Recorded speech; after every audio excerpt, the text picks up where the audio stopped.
Sir నమస్కారం sir. నమస్తే అండి.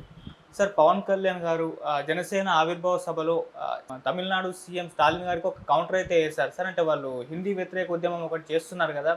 మీరు మరి హిందీ మీ తమిళ్ సినిమాలను హిందీలో డబ్ ఎందుకు చేస్తున్నారు? అక్కడి నుంచి మీకు మనీ గావాలి గానీ హిందీ భాష వర్కర్స్‌కేమో బీహార్ నుంచి తెప్పించుకుంటారు గానీ వాళ్ళతో పని చేయించుకుంటారు గానీ వాళ్ళ భాష వద్దా? అంటూ ఈ రకంగా అయితే కామెంట్స్ అయితే చేశారు సార్. మరి ఈ కామెంట్స్‌ని మీరే విధంగా చూస్తారు సార్? అంటే పవన్ కళ్యాణ్ ఏలిన వారి అభిప్రాయాలు చెప్పే ప్రయత్నం చేస్తున్నాడు. హ్మ్. బీహార్ నుంచి పని వాళ్ళని ఎవరు తెచ్చుకోవట్లేదండి. వాళ్ళే వస్తున్నారు. ఓకే. వలసలు వస్తున్నారా? లేకపోతే తెప్పించుకుంటున్నారా? అనేది ఆయన ఒకసారి పరిశీలిస్తే రోడ్డు మీదకెళ్ళి తెలుస్తుంది.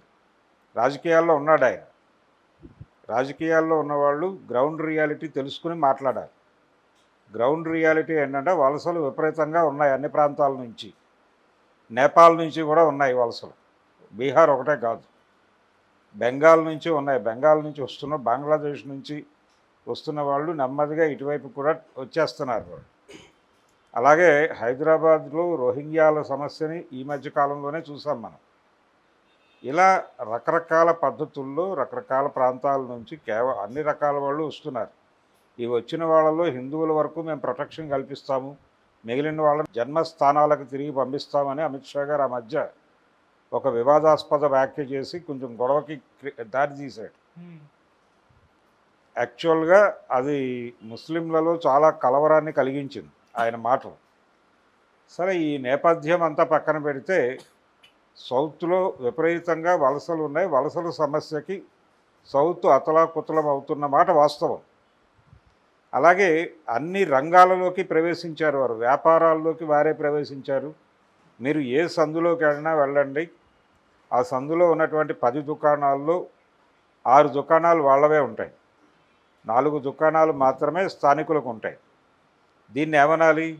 వాళ్ళు పెట్టుబడులు ఎందుకు పంపు చేస్తున్నారు ఇక్కడికి? ఒకప్పుడు బ్రిటిష్ వాళ్ళని ఇక్కడి నుంచి ఎందుకు వెళ్ళిపోమన్నారు మీరు? స్వతంత్ర పోరాటం అని చెప్పి. ఇప్పుడు కూడా జరుగుతోంది అదే. ఇప్పుడు దక్షిణ భారత స్వతంత్రం కావాలి అనేటువంటి ఒక ఉద్యమం జరిగే పరిస్థితికి వచ్చేసింది. ఇక్కడ వ్యాపార వర్గాలన్నింటినీ నాశనం చేశారు వాళ్ళు. స్థానిక వ్యాపారాలను నాశనం చేశారు. స్థానిక ప్రజలకి కూలీ రేట్లు పెంచుకునే అవకాశం లేకుండా చేశారు. పనులు దొరకట్లేదు, ఎటు పోవాలో తెలియని పరిస్థితి. వీళ్ళు కూడా విదేశాలకు వెళ్ళిపోయి బతుకుతున్నారు. ఇప్పుడు అమెరికాలో ఎందుకు ఇండియన్స్ని టార్గెట్ చేస్తున్నారు? ఇండియన్స్ మీద ఎందుకు దాడులు జరుగుతున్నాయి?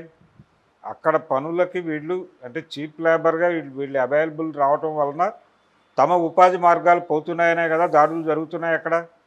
మొన్న ఎందుకు ట్రంప్ అంతమందిని వెనక్కి పంపించాడు విమానాలు ఎక్కించి?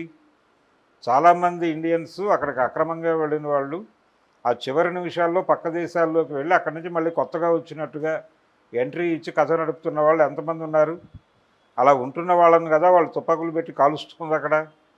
సో ఈ సమస్య ప్రపంచం అంతా ఉంది. అందుకని అభివృద్ధి అనేది నార్త్లో లేకపోవడం వల్ల వాళ్ళు వచ్చేస్తున్నారు అనేది వాస్తవం. అలా సౌత్ని తిని నార్త్ బతుకుతోంది అనేటువంటి అభిప్రాయం బలపడటానికి కారణాలు ఇవి. ఆ రూట్స్ తెలుసుకుని మాట్లాడితే బాగుంటుంది. ఆ రూట్స్ తెలిసినప్పటికీ మాట్లాడలేని పరిస్థితిలో ఉన్నాడు అతను. ఎందుకంటే ఆ మేరకు అతను బీజేపీతో అంట కాగుతున్నాడు కాబట్టి ఆయనకి ఇలాంటివన్నీ కనిపించవు, వినిపించవు. స్టాలిన్ ఆయనకు సహజంగానే శత్రువుగా కనిపిస్తాడు.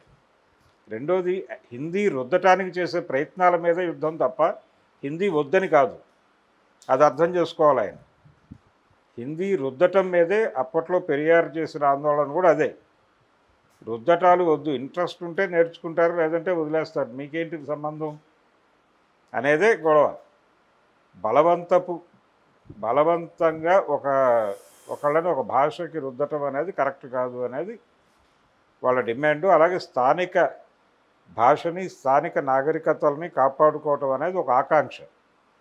ఆ ఆకాంక్షను వ్యక్తం చేయటం తప్పు అంటాం, అది ఖచ్చితంగా సామ్రాజ్యవాద లక్షణం. ఎందుకంటే జరుగుతోంది అదే. గతంలో అనుకోకుండా కాన్షియస్గానో అన్కాన్షియస్గానో కమ్యూనిస్టుల వైపు నుంచి ఒక రకమైనటువంటి తప్పు జరిగింది.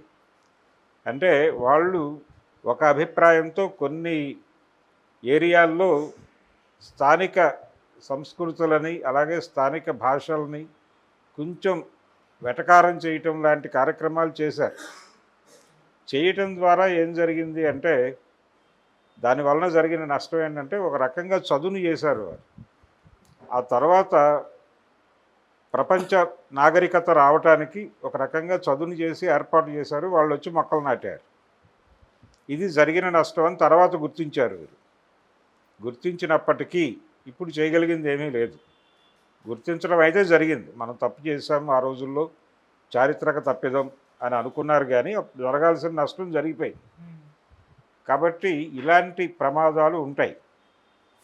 ఇప్పుడు పవన్ కళ్యాణ్ గారు ఏం చెప్తున్నాడు, వారు మనం అంటే యునెస్కో నివేదికే ఉంది, ఈ శతాబ్దాంతానికి స్థానిక భాషలు నాగరికతలు 95% చనిపోతాయని చెప్పి యునెస్కో నివేదిక ఇచ్చి దాదాపు 2 దశాబ్దాలు అయింది. 20-25 ఏళ్ల క్రితం నాటి నివేదిక చెప్తున్నాను నేను. కాబట్టి అది తొందరగా జరగాలని కోరుకుంటున్నారు. తమిళనాడు ఆకాంక్ష వాళ్ళ భాషని, వాళ్ళ సంస్కృతిని కాపాడుకోవడం కోసం చేస్తున్న ప్రయత్నం. మీరు ఎలాగైతే సనాతన ధర్మం అంటున్నారో అలాగే వాళ్ళు కూడా వాళ్ళ సనాతనాన్ని కాపాడుకునే ప్రయత్నం వాళ్ళు చేస్తున్నారు. మీరు వాళ్ళ మీద దాడి చేస్తారంటే అలాగా, పైగా దాన్ని సినిమాతో ముడిపెట్టి మీ సినిమాలు హిందీలో డబ్ చేయకండి అంటే ఏముంటుంది? ఎవరు డబ్ చేస్తారు? అక్కడ కంటెంట్ బాగుంటే వెళ్ళిపోతుంది ఎక్కడికైనా. ఎందుకు మీ సినిమాలు ఎందుకు వెళ్తున్నాయి? వాళ్ళ సినిమాలు కూడా వెళ్ళాయి కదా గతంలో, ఇప్పటికీ వెళ్తున్నాయి కదా. భాగ్యరాజా కథలు ఎన్ని హిందీలో హిట్ అవ్వలేదు? అమితాబ్ లాంటి వాడికి కష్టకాలంలో హిట్లు ఇచ్చింది వాళ్ళే కదా. అందుకని సినిమాకి, కళారూపాలకి అక్కడ జరుగుతున్నటువంటి ప్రస్తుతం స్టాలిన్ చేస్తున్నటువంటి ఆందోళనకి లింక్ పెట్టి మాట్లాడటం అనేది జనాల్ని కన్ఫ్యూజ్ చేయటం కోసం పవన్ కళ్యాణ్ చేసిన ప్రయత్నం. ఈ టోటల్ ఐడియాలజీ ఆయనకి ఢిల్లీ నుంచి ఇంపోర్ట్ అయింది, ఆయన మెదడులోకి ఇంపోర్ట్ అయ్యి మీరు కూడా మెడ్రాస్ వెళ్ళకండి, మెడ్రాస్ని బ్యాన్ చేయండి. మీరు హిందీ తమిళ సినిమాలు మీకెందుకు? తమిళంలో మీ సినిమాలు ఎందుకు పంపిస్తున్నారు? మీ సినిమాలు మెడ్రాస్లో ఆడాలని ఎందుకు కోరుకుంటున్నారు? తమిళనాడులో పవన్ కళ్యాణ్, చిరంజీవి తదితర సినిమాలన్నీ గెంటేయండి అక్కడి నుంచి. కొణిదెల బ్రదర్స్ని బాయ్కాట్ చేయండి తమిళనాడు నుంచి. ఏమిటి పరిస్థితి? వీళ్ళు బతికింది అక్కడే కదా, వీళ్ళు జీవితాలు వెతుక్కుంది అక్కడే కదా. వీళ్ళు ఇప్పుడు కొత్తగా తమిళనాడు మీద దాడి చేస్తే ఎలాగా? వాళ్ళ డిమాండ్ ఏమిటి? స్టాలిన్ డిమాండ్. ఆయనేమి హిందీని వద్దనో మరొకటో అనటం లేదు, పెరియార్ కూడా అనలేదు ఆ మాట. బలవంతంగా రుద్దటం మాత్రమే తప్పునాయన, మాది ప్రధానము, తమిళ్ ప్రధానంగా మిగిలిన వ్యవస్థ అంతా నడవవలను అనేది వాళ్ళ నిబంధన. ఆ నిబంధన పాటించటం లేదు, మనకి మన భాష పట్ల గౌరవం లేదు అని చెప్పి తెలుగు భాష నాశనం కావడానికి తెలుగు వాళ్ళల్లో ఉన్నటువంటి ఈ స్పిరిట్లేమే కారణం అని చెప్పి చాలామంది మాట్లాడారుగా. తమిళనాడు వాళ్ళకు ఉన్నటువంటి ఇది మనకు లేదు. వాళ్ళది అంటే ఇక్కడ లాంగ్వేజ్కి సంబంధించినటువంటి ఒక పాత గొడవ ఒకటి ఉంది. అంటే ఏమిటి అంటే ఒక రకంగా లోకల్ లాంగ్వేజ్గా దీనికి గౌరవం దక్కటం లేదు తెలుగుకి అనేది ఒక చాలామంది ఇబ్బంది పడ్డారు తెలుగు పండితులు. ప్రపంచ తెలుగు మహాసభల్లో ఆందోళన వ్యక్తం చేశారు. తమిళనాడుకి, తమిళ భాషకి దక్కినటువంటి గౌరవం తెలుగుకి దక్కడం లేదంటే ఇదే కారణం. మీరు పరాయి వారి ముందు మీరు తల దించటం వలన జరుగుతున్నటువంటి ప్రమాదం ఇది. మీ ఆత్మగౌరవాన్ని మీరు నిలబెట్టుకుంటూ అవతల వాళ్ళతో సమాన స్థాయిలో మీరు నెగోషియేషన్స్ చేయవలను. తెలుగుదేశం అని ఎందుకు పెట్టాడు ఎన్టీ రామారావు? తన పార్టీకి పేరు తెలుగు ప్రైడ్ని నిలబెట్టడం కోసమే. అలాగే తెలుగువారి ఆత్మగౌరవం అని ఎందుకు మాట్లాడాడు ఆయన? అది కూడా తెలుగు ప్రైడ్ని నిలబెట్టడం కోసం. తెలుగు ప్రైడ్ని ఢిల్లీ పార్టీలు పట్టించుకోవడం లేదు. ఢిల్లీ పార్టీలు స్థానిక నాగరికతల్ని, సంస్కృతుల్ని నాశనం చేస్తున్నాయి అనే స్పిరిట్ నుంచి పుట్టినటువంటి పార్టీ తెలుగుదేశం. ఆ పార్టీ ఇప్పుడు టోటల్గా వ్యతిరేకమైనటువంటి స్టాండ్తో ఉంది. సనాతన ధర్మం అని చెప్పేటువంటి పవన్ కళ్యాణ్ గారు కూడా టోటల్గా ఆ స్టాండ్లోనే ఉన్నాడు. వీళ్ళందరితో ఈ మాటలు మాట్లాడిస్తున్నది ఎన్డీఏ. ఎన్డీఏని నడిపిస్తున్నటువంటి భారతీయ జనతా పార్టీ ఏమి అభిప్రాయపడుతోందో ఆ అభిప్రాయాలు మాత్రమే వీళ్ళు మాట్లాడతారు. రేపు పొద్దున తమిళనాడు ఎన్నికల్లో డిఎంకేని ఓడించటం అనేటువంటి కార్యక్రమంలో పవన్ కళ్యాణ్ కీలక పాత్ర పోషించవలసి ఉంది. అందుకనే ఆయన నిన్న తమిళ ప్రస్తావన చేశాడు. అలాగే సుబ్రహ్మణ్య భారతికి ఆయన నివాళులు అర్పించాడు వేదిక మీద. కానీ సుబ్రహ్మణ్య స్వామి ఆయన స్పిరిట్ని మాత్రం చంపేస్తాడు. సుబ్రహ్మణ్య భారతి స్పిరిట్ని చంపేయటం అనేది ప్రోగ్రాం. సుబ్రహ్మణ్య భారతీయార్ అని చెప్పి ఆయన కవిత్వాన్ని మాత్రం చదివాడు ఆయన వేదిక మీద. అందుకని ఇది నెమ్మదిగా తమిళనాడులో ఉన్నటువంటి ఆ లోకల్ స్పిరిట్ని చంపేసి తమిళనాడుని తమ వశం చేసుకోవటానికి భారతీయ జనతా పార్టీ చేస్తున్నటువంటి ప్రయత్నాలకి తన వంతు ఊతం ఇవ్వటం కోసం పవన్ కళ్యాణ్ తన్ని తాను సమర్పించుకుంటున్నాడు. ఆ సమర్పణలో భాగమే తమిళ సినిమాల మీద దాడి, తమిళ ప్రభుత్వం మీద దాడి, ఇవన్నీ. అంటే మీకంటే మేము తమిళని ఎక్కువ గౌరవిస్తాము అని చెబుతూ వాళ్ళ కళ్ళు పొడి చేయటం, ఆ ప్రోగ్రామే ఆయన ప్రకటించింది అక్కడ. సో ఆయన నిలువెల్లా ఆయన హిందీకి గౌరవం ఇవ్వకపోతే పవన్ కళ్యాణ్కి గంగవేరులు ఎత్తుతాయి.